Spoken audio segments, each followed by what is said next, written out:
Hello, we are Fellowship of the Whale, a team of juniors and sophomores formed from the Raleigh Charter High School Robotics Club.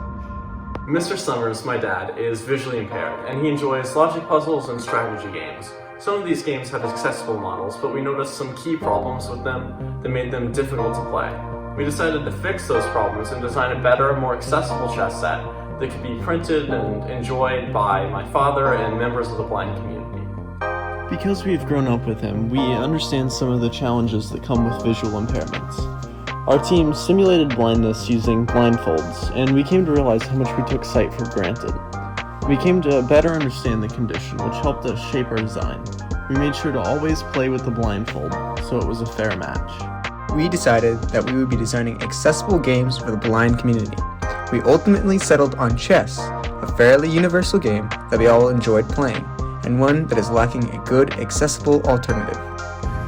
After framing our problem, we discussed with Mr. Summers to determine the criteria that our chessboard must fit. Over several brainstorming and design sessions, we defined, debated, and polished the aspects of our design. Board size, piece design, hole structure, locking mechanism, and much more. Finally, we agreed upon a design and began testing and iterating. We designed all of our initial prototypes on various 3D modeling software, switching from Tinkercad to Fusion 360 to better suit our modeling needs. These designs were then printed using a 3D printer. We brainstormed ideas and considered many possible designs. We considered piece attachment, height, locking mechanisms, and ways to differentiate between pieces.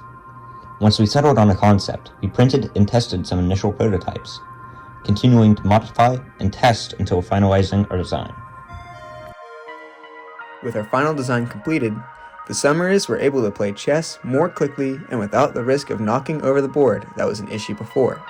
Now, the family is able to bond over an activity they all have equal access to, bringing Mr. Summers closer to his family.